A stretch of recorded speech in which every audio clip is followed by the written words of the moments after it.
I didn't know my life had been turned into entertainment until I saw my own face on TikTok, standing in the driveway of a house I hadn't lived in for weeks, while my father threw my clothes into black trash bags like I was something disposable. My mom sat on the front steps, crying into the camera, her voice shaking as she said, "I gave her everything. She gave me nothing." And then the camera turned, just slightly, catching my sister Vanessa laughing under her breath before she covered it with a fake look of concern. The caption read, "Kicking our adult daughter out so she finally grows up." By the time I blinked, the video had already passed 1 million views. Strangers were calling me lazy, ungrateful, a parasite. But what none of them knew, and what my family clearly hoped no one would ever notice, was that one small detail in that video didn't make sense, because I hadn't lived in that house for weeks. And the moment I realized that, I stopped feeling hurt. I started paying attention. I remember sitting on my couch in my Seattle apartment, still in my work clothes, scrolling through comments that judged a version of me that didn't exist. Every word felt like it was built on a lie I hadn't agreed to be part of. People were praising my parents for finally setting boundaries, saying things like, "This is what tough love looks like," while my sister replied to comments with carefully crafted sympathy, thanking people for their support like she was managing a brand, not destroying her own family. I didn't comment. I didn't call. I didn't even react. I watched. The video itself was too polished to be spontaneous. The cuts were clean. The timing was too perfect. My dad's lines sounded rehearsed, my mom's tears came at the exact right moment, and Vanessa's camera angles didn't miss a single reaction. This wasn't a fight that someone decided to film in the heat of the moment. This was staged, planned, executed, and posted. And I replayed it again, this time slower, forcing myself to ignore the words and focus on everything else. Background, lighting, movement. That's when something shifted. For a split second, right before my dad slammed the car trunk, the reflection on the side window caught all three of them standing close together, not arguing, not emotional, but calm, almost coordinated. My mom wasn't crying. Vanessa wasn't pretending. They were waiting. I paused the video and leaned closer to the screen, my heartbeat suddenly steady instead of frantic. That wasn't a family breaking apart. That was a scene being performed. And if they were willing to lie this carefully to 1 million strangers, then whatever story they were telling about me wasn't just exaggerated, it was rewritten. I tapped the 3 dots and downloaded the video. Then I backed it up to my cloud storage, then again to an external drive. It wasn't instinct. It was something colder than that. Because somewhere in the middle of that second replay, I realized something I hadn't fully processed the first time. This wasn't just about humiliation. This was about control, about money, about narrative. And if they were building something this calculated, then there had to be more behind it than a viral moment. I didn't text my mom. I didn't call my dad. I didn't even open the family group chat that was already lighting up my phone with missed calls and messages I wasn't ready to read. Instead, I opened my laptop, pulled up my bank statements, and stared at the numbers I already knew too well. Months of transfers, mortgage payments, utilities, groceries, quiet support that had never been meant to be seen. If the internet believed I had been freeloading off my parents, then someone had made sure of that. And as I sat there, staring at the screen, one question settled in my mind, sharper than anything else. Why now? Because whatever this video was, whatever they had turned my life into, it hadn't happened by accident. And something told me that if I followed that question far enough, I wasn't just going to find out why they did it. I was going to find out what they were trying to hide.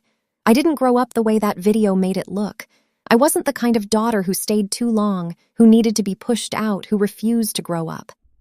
By the time I was 22, I had already packed everything I owned into the back of a used sedan and left that house for good. I built my life the slow way in Seattle, one paycheck at a time, one bill at a time, learning very quickly that independence wasn't something you talked about, it was something you paid for. Rent, insurance, student loans, groceries. No one handed me anything. No one had to push me out. I had walked away on my own. For years, my relationship with my family settled into something distant but functional. Holiday visits, occasional calls, surface-level conversations that never went too deep. My parents liked to tell people I was doing well, but not too well. just enough to sound proud without giving up control of the narrative. Vanessa, on the other hand, stayed close to home. She built her life around appearances, around being seen, around curating a version of herself that always looked effortless. Online, she was thriving. Offline, she never paid for anything that didn't directly benefit her image. Everything changed about 10 months before that video showed up on my screen. It started with a call from my mom that didn't sound like her usual tone. There was no small talk, no pretending everything was fine, just a quiet kind of panic underneath her voice. She told me my dad had been struggling at work, that his hours had been cut, that bills were starting to pile up faster than they could manage. At first, I thought it was temporary, something they would figure out, but then the calls kept coming. They weren't asking for money at the beginning, not directly. It was phrased as concern, as fear, as uncertainty. "We don't know how we're going to keep the house. Things are tighter than we expected. It would just be for a little while." And somehow, without anyone ever saying the words out loud, the responsibility shifted toward me. Going back didn't feel like a sacrifice at the time. It felt practical. I told myself it was temporary. If I moved back in, I could save on rent and redirect that money toward helping them stabilize. It made sense on paper. It made sense in my head. And maybe part of me still believed that family meant stepping in when things got hard. So I went back. At first, everything felt manageable. I set up a system, automatic transfers each month to cover the mortgage, utilities, and anything else that came up. I kept my job, maintained my routine, told myself this was just a phase I would move through. But slowly, almost without noticing, the situation started to shift. The bills didn't go down. They grew. Every month there was something new, a repair that couldn't wait, a payment that had been missed, a card that had been declined. And every time I stepped in, it wasn't dramatic. It wasn't even discussed in detail. It just became expected. If something needed to be covered, I covered it. Vanessa never adjusted her lifestyle. She still went out, still posted, still spent money like nothing had changed. If anything, she leaned into it more, building her online presence, talking about hustle and grind while contributing nothing to the actual household. My younger brother, Ethan, drifted in and out, always between jobs, always promising things would improve soon. But soon never arrived. I was the only consistent thing in that house. And the more I gave, the less it seemed to matter. There were moments, small ones at first, where something didn't feel right. Conversations would stop when I walked into a room. Decisions about money were made without including me, even though I was the one funding them. My mom would reassure me, telling me how grateful they were, how they couldn't do this without me, but the way things actually functioned didn't reflect that. Then there were the comments. Subtle at first, jokes about how I was lucky to have a place to stay. Little remarks about how expensive it must be to live on my own, as if the house I was financially carrying was somehow a favor to me. It didn't make sense, but I let it go.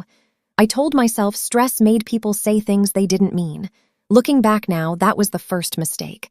Because the truth is, the shift didn't happen all at once.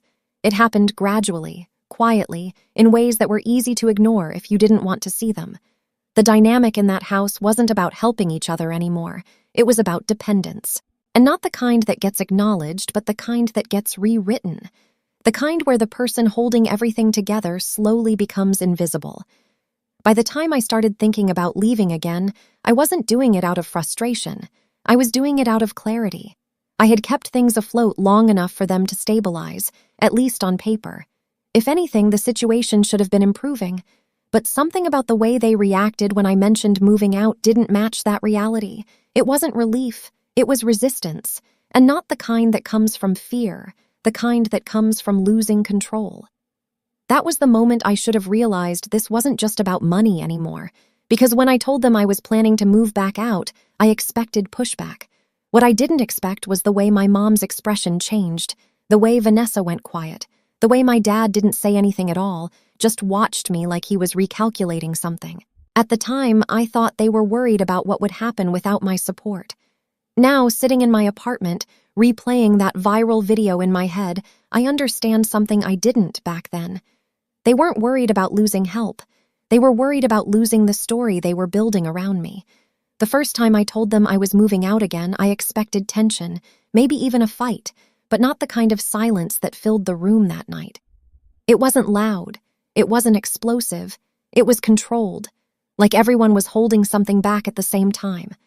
My mom was the first to speak, her voice soft in a way that used to make me feel guilty before I even understood why. She asked if I was sure, if this was really the right time, if I had thought about what it would do to the family.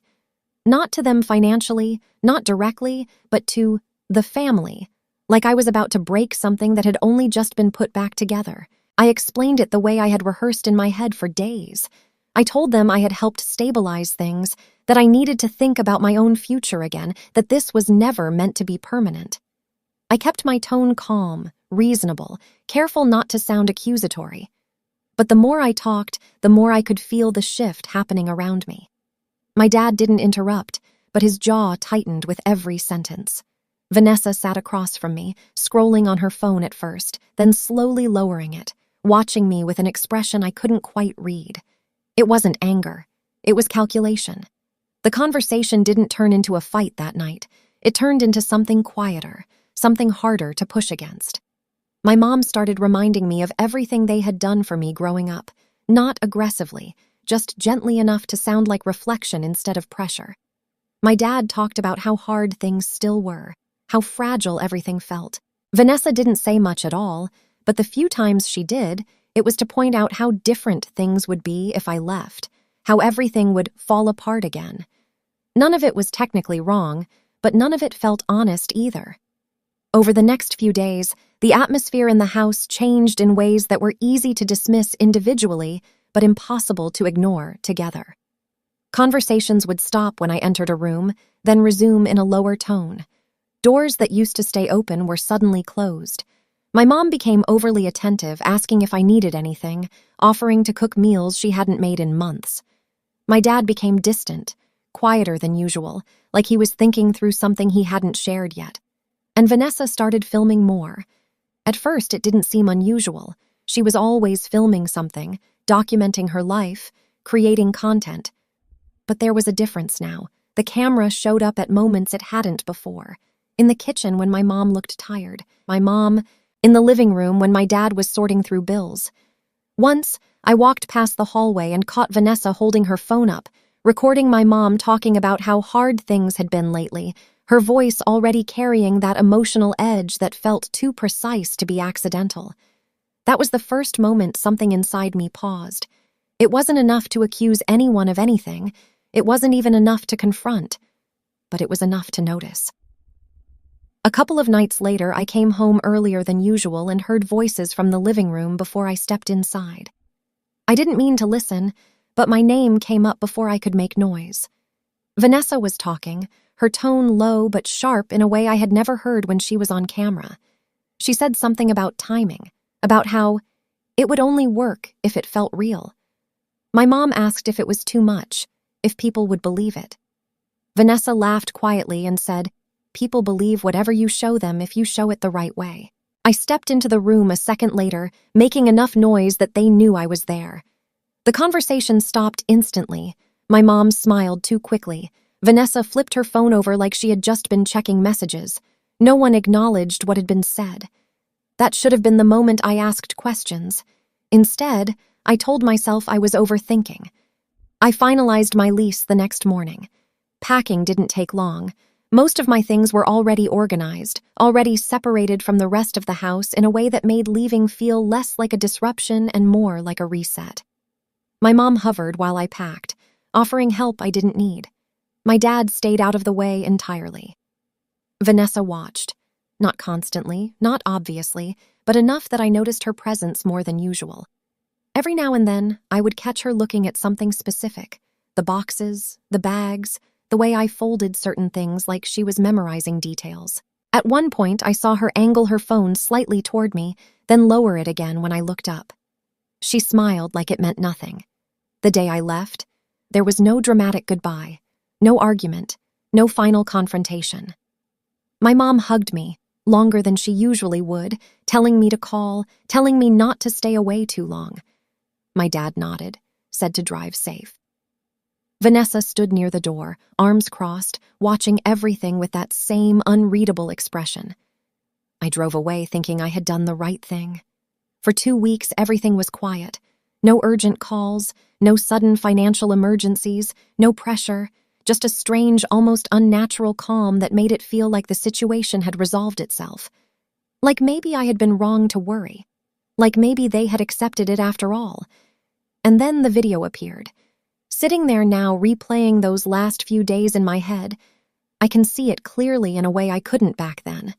The conversations that stopped when I walked in, the sudden increase in filming, the way Vanessa watched me pack like she was preparing for something. They didn't react when I said I was leaving because they had already decided what leaving was going to look like. They just needed me to go first. And once I did, they turned my exit into a story that never actually happened. I stopped watching the video like a daughter and started watching it like an analyst. The emotions were still there, sitting heavy in my chest, but I pushed them aside and focused on details, timing, angles, background, the things people don't think about when they're trying to tell a story, but the things that always give the truth away. I replayed the clip again, slower this time, ignoring the words completely. My mom's crying came too quickly, too cleanly, like it had been practiced. My dad's movements were sharp, deliberate, almost staged. Vanessa never missed a reaction, never adjusted her framing, like she already knew where everything would happen before it did. I paused the video on a single frame, one that lasted less than a second in real time. My dad was slamming the trunk of the car, and the reflection on the side panel caught something most people would never notice. All three of them were visible in that reflection, standing closer together than they had been in the actual shot. My mom wasn't crying. Vanessa wasn't filming. They were all facing each other, calm, composed, waiting. It didn't look like a family in the middle of an argument. It looked like a group preparing to start one. I zoomed in, adjusted the brightness, sharpened the image until it blurred at the edges. The reflection held. It wasn't a glitch. It wasn't a coincidence. It was a mistake. And mistakes are where stories fall apart. I downloaded the video file and opened it on my laptop, checking the metadata. The upload time didn't match the lighting in the video. According to the file, it had been edited hours before it went live. Not trimmed, not lightly adjusted, but processed through an editing app. Filters, cuts, timing adjustments. Someone had taken raw footage and shaped it into something specific before posting it. This wasn't a moment captured. It was a narrative constructed. I leaned back in my chair, staring at the screen as the pieces started to line up in a way I couldn't ignore anymore. The calm reflection, the edited file, the rehearsed lines, the perfectly timed emotional beats. None of it pointed to a spontaneous decision to film a family conflict. It pointed to planning, careful planning. I opened my banking app next, scrolling back through months of transactions I had already seen 100 times before. Transfers labeled mortgage, utility payments, random amounts sent late at night after messages about declined cards or unexpected expenses. I started taking screenshots, organizing them into folders without fully deciding why. It felt less like a choice and more like something I needed to do. Because if they were rewriting my role in that house, I needed a version of events that couldn't be rewritten. Then I checked something I hadn't thought about at first. I searched for my parents' names online, not expecting much, just curious if the video had spread beyond TikTok. That's when I found it. A GoFundMe page posted the same day the video went viral. The title was almost identical to the caption. A family struggling with their adult daughter who refused to contribute. A story about tough love, about finally setting boundaries, about doing what was necessary even when it hurt. The number at the top of the page made my stomach tighten. They weren't just telling a story, they were making money from it. I clicked through the description, reading every word slowly, carefully. It painted a picture of me that didn't exist. A daughter who had lived off her parents for years, who refused to work, who drained their resources and forced them into financial hardship. It didn't mention the transfers. It didn't mention the months I had carried the house. It didn't mention anything that didn't fit the version of me they needed people to believe in. And people were believing it. Donations were coming in, comments filled with sympathy, support, encouragement. Strangers thanking my parents for their strength, for their courage, for doing what so many others were too afraid to do. I sat there, staring at the screen, feeling something shift inside me again. Not anger, not even hurt, clarity. Because this wasn't just about humiliation anymore. It wasn't even just about control. This was a system, a setup designed to turn a private situation into public profit. The video wasn't the end of something. It was the beginning of something they expected to grow. I went back to the video one more time, watching it now with a different understanding. Every movement, every word, every reaction felt less like a memory and more like evidence. Something they had created, not just to convince people, but to support whatever came next. And then I remembered something I hadn't thought about since I left. The old desktop computer in the house. The one my mom used for emails, the one Vanessa sometimes borrowed for editing when her laptop lagged, the one no one ever bothered to log out of properly. I stared at my screen for a long moment, the thought settling into place slowly but firmly. If they had planned this, if they had built it this carefully, then somewhere there had to be more than just a video. There had to be proof of how it started. And for the first time since I saw that video, I wasn't reacting to what they had done. I was thinking about what they had missed. I didn't go back to the house right away. I waited, not because I was unsure, but because I understood something I hadn't before. Whatever my family had built, it wasn't fragile, it was calculated. And if I walked in unprepared, I would be stepping into something they already controlled. So I gave it time, just enough for the noise around the video to grow louder, just enough for them to believe their version of the story was settling into place. 3 days later, I drove back. The house looked the same from the outside, quiet, ordinary, like nothing had changed. But the moment I stepped inside, I felt it. The air was different, tighter, like every conversation that had happened there in the past week was still hanging in the walls. No one was home, which didn't surprise me. My mom worked mornings. My dad's schedule was unpredictable. Vanessa was rarely there unless it benefited her. It gave me exactly what I needed. I went straight to the office. The desktop was still there, exactly where I remembered it, humming softly, screen dark but not fully shut down. I pressed the power button and waited, my heartbeat steady in a way that almost felt detached. The login screen didn't appear. It opened directly to the last active session. My mom's email was still open. For a moment, I just stared at the screen, not moving, letting the reality of it settle in. This wasn't suspicion anymore. This wasn't a theory. This was access. Whatever they had planned, whatever they had written, whatever they thought was hidden, was sitting right in front of me. I clicked slowly, deliberately, opening the inbox, scanning subject lines without rushing. Most of it looked ordinary at first. Bills, promotions, notifications, but then certain words started to stand out. Campaign update, donor engagement, content timing. Not the kind of language people use when they're asking for help. The kind of language people use when they're running something. I opened one of the threads. It wasn't long, but it was enough. Vanessa had written it. The tone was completely different from the version of her the internet was seeing. Direct, strategic. She was outlining how the story should be framed, what details to include, what to leave out. She mentioned leaning into emotion, keeping it relatable, and making sure the message stayed consistent across platforms. My mom had responded with hesitation, asking if it was too much, if people would question it.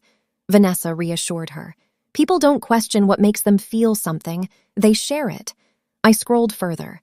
Another email, this one including my dad, a breakdown of expected donations based on engagement projections, suggested follow-up content if the video performed well, even a note about possibly doing a part 2 if the response started to slow down. The numbers weren't guesses. They were estimates, calculated, discussed, like this was a business model, not a family situation, and then I saw it. An attachment labeled distribution. I opened it. It was a simple document, nothing complicated, just a table with percentages next to names. My mom, my dad, Vanessa, a smaller percentage assigned to something labeled House Recovery Fund, and at the bottom, a note about reinvesting part of the earnings into future content. I didn't react immediately. I didn't slam the keyboard or close the file. I just sat there, reading it again, slower this time, making sure I wasn't misinterpreting what was right in front of me. They hadn't just lied about me, they had planned how to profit from it. I started taking screenshots methodically, capturing everything, the emails, the attachments, the timestamps. I forwarded copies to myself, backed them up, organized them into folders the same way I had done with my bank records. Every piece of information moved from their control into mine. Then I checked something else. I opened the documents folder, searching for anything related to the house. Mortgage files, payment history, contracts. At first it looked like what I expected. Statements, notices, correspondence with the bank. But one file stood out. A contract I didn't remember seeing before. I opened it. The language was dense, legal, easy to skim past if you weren't looking for something specific, but certain words caught my attention immediately. Primary liability transfer. Default conditions. Cosigner reassignment. I read it once, then again, slower, forcing myself to understand every line. My name was on it. Not just as someone helping, not just as someone contributing, as the primary responsible party under certain conditions. Conditions that, based on the payment history I had just reviewed, had already been triggered. I leaned back in the chair, the weight of it settling in piece by piece. All those months of covering payments, all those times stepping in when they couldn't. I hadn't just been helping keep the house afloat. I had been shifting ownership, and they either didn't know it or they didn't think it mattered. I closed the file carefully, making copies of everything before shutting the computer down exactly the way I found it. No trace. No sign I had been there, just silence. As I walked out of the house, the same quiet street stretching out in front of me, I realized something had changed in a way that couldn't be undone. They thought they had built a story that made me powerless. They thought they had control of the narrative, the money, the outcome. But sitting in my car, my phone buzzing for the first time with a flood of messages from numbers I knew too well, I understood something they didn't. They hadn't just created a lie. They had created evidence, and now, for the first time since this started, I wasn't trying to understand what they had done. I was deciding what to do with it. I didn't respond to the messages right away. I let them pile up, one after another, lighting up my screen with a kind of urgency that felt almost desperate. My mom called twice. My dad once. Vanessa sent 3 messages in a row, each one more controlled than the last, like she was trying to maintain the same calm tone she used in the emails I had just read. I didn't open any of them. Not yet. Because before I engaged with them, I needed to understand exactly where I stood, not emotionally, but legally. That night, I contacted someone I hadn't spoken to in years. Daniel Mercer had handled a contract dispute for my company a while back. He wasn't just a lawyer. He was precise. The kind of person who didn't react to what things looked like, only to what they could be proven to be. When he answered, I didn't explain everything at once. I gave him the essentials, the video, the GoFundMe, the emails, the contract. There was a pause on the other end of the line, not of confusion, but of calculation. "Send me everything," he said. I spent the next hour organizing files, double-checking timestamps, making sure nothing was out of order before forwarding it all. When I finally hit send, I felt something shift again, the same quiet clarity that had replaced the initial shock days ago. This wasn't just my problem anymore, it was a case. The next morning, Daniel called back. He didn't waste time. He walked me through it step by step, his tone calm, measured, almost detached. The video alone, he said, was damaging but not illegal. People were allowed to say things, even if they weren't true, as long as it didn't cross certain lines. But the GoFundMe changed everything. If they knowingly presented false information to solicit money, that wasn't just unethical, that was fraud. Then he moved to the contract. What I had seen wasn't a mistake. The clause transferring primary liability had been triggered the moment I covered a specific threshold of payments. Based on the records I provided, that threshold had been crossed months ago, which meant under the terms of that agreement, I wasn't just contributing to the house. I had a legal claim to it. I sat there in silence as he explained it, not because I didn't understand, but because I did, completely, every late-night transfer, every time I stepped in to help. It hadn't just kept them afloat, It had rewritten the structure of ownership in a way none of them had acknowledged. "They're building a narrative," Daniel continued, "but the paperwork tells a different story, and paperwork wins." We discussed options next. Not emotional reactions, not confrontations, actions. He outlined the process of documenting everything formally, filing a notice to freeze further fundraising if necessary, requesting financial records tied to the campaign, and most importantly, preparing a claim that established my position regarding the property. "Timing matters," he said. "Right now, they think they're ahead. That's when people make mistakes." After the call ended, I didn't move for a long time. I just sat there, my phone still in my hand, the weight of what I now knew settling into something steady and controlled. This wasn't about reacting anymore. It wasn't about defending myself against what they had said or done. It was about shifting the ground under them without them realizing it. Later that day, I finally opened Vanessa's messages. They were exactly what I expected. Careful, polished. She didn't mention the emails, didn't mention the plan. She framed everything as concern, as misunderstanding, as something that had gotten out of hand. She asked me to come back, to talk, to fix this privately. My mom's messages were more emotional, less controlled, filled with regret that felt sudden and convenient. My dad's was the shortest. "We need to talk." I didn't reply. Instead, I did something else. I returned to the GoFundMe page, reading through it again, this time not as someone affected by it, but as someone evaluating it. I noted every claim that could be disproven, every statement that contradicted the records I had, every emotional appeal that relied on a version of me that didn't exist. I documented it all, capturing screenshots, saving links, building a file that mirrored the one they had created but grounded in facts instead of performance. Then I checked the total again. It had doubled. That didn't surprise me anymore. If anything, it confirmed what Daniel had said. They thought they were ahead. They thought the momentum was on their side. And because of that, they were leaning in, pushing further, expanding something that was already unstable. I set my phone down and looked out the window, the late afternoon light stretching across the room in a way that felt almost unreal compared to the past few days. For the first time, there was no urgency in me. No need to act immediately. No impulse to confront them or correct the story. Because I didn't need to. They were still telling it, still adding to it, still building something that piece by piece was becoming easier to dismantle. And when the time came, it wouldn't be about proving them wrong in an argument. It would be about showing exactly what they had done, in a way they couldn't explain away. I picked up my phone again, not to respond, but to send one short message to Daniel. "Let's move forward." Because the moment they turned my life into content, they thought they had control.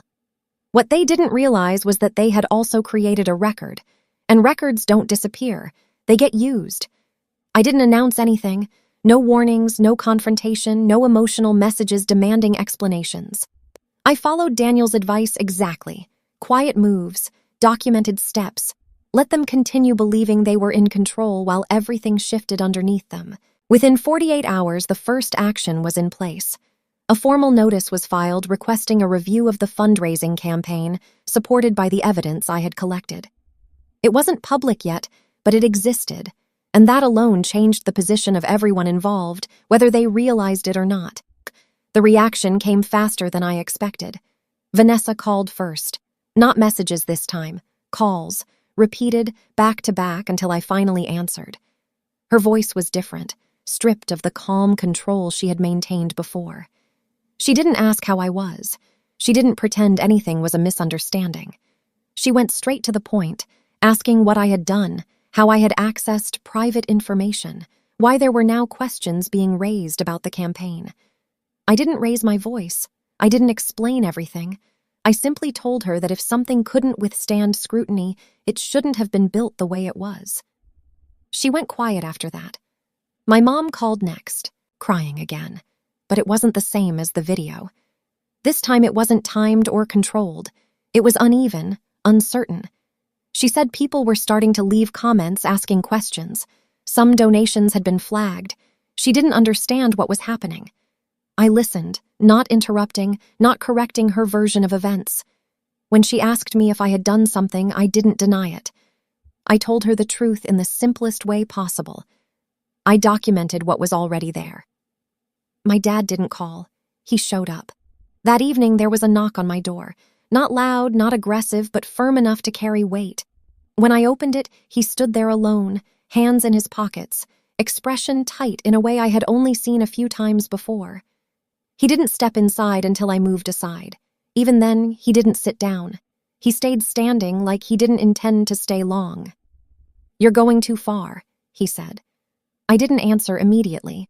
I let the silence sit between us, the same way I had learned to do in meetings, in negotiations, in moments where reacting too quickly gave away control.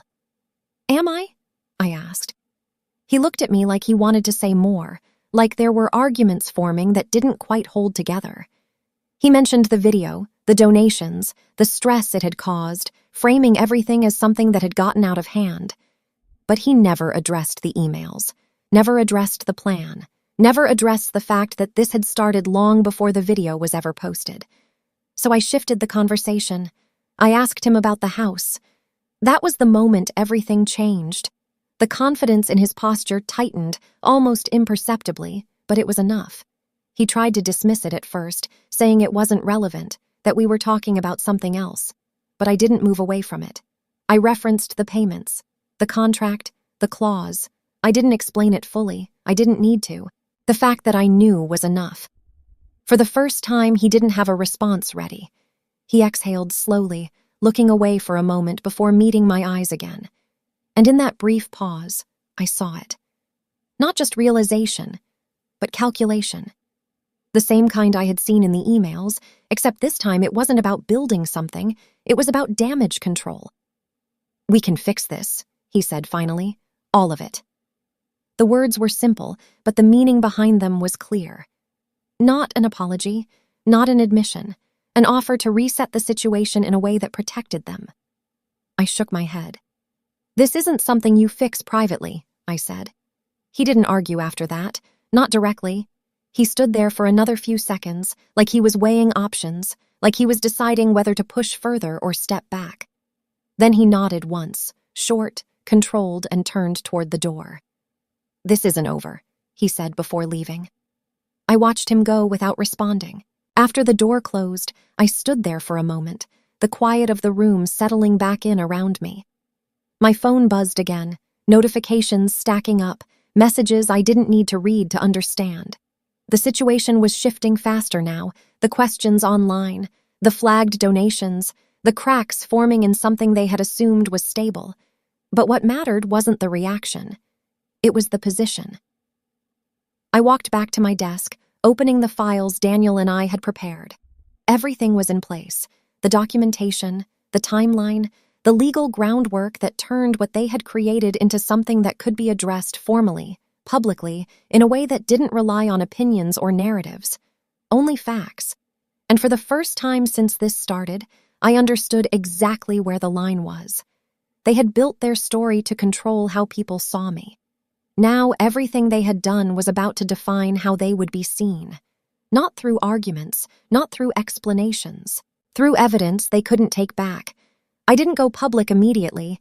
That was the last thing Daniel told me before we finalized everything. "Let them commit fully," he said. "The stronger they believe in their version, the harder it collapses." So I waited one more day, watching as the campaign continued to grow, as the comments shifted from sympathy to curiosity, then slowly into doubt. Questions were being asked now, not by me, but by strangers who had started to notice inconsistencies. The same inconsistencies I had documented from the beginning. Then we moved. It didn't start with a dramatic confrontation.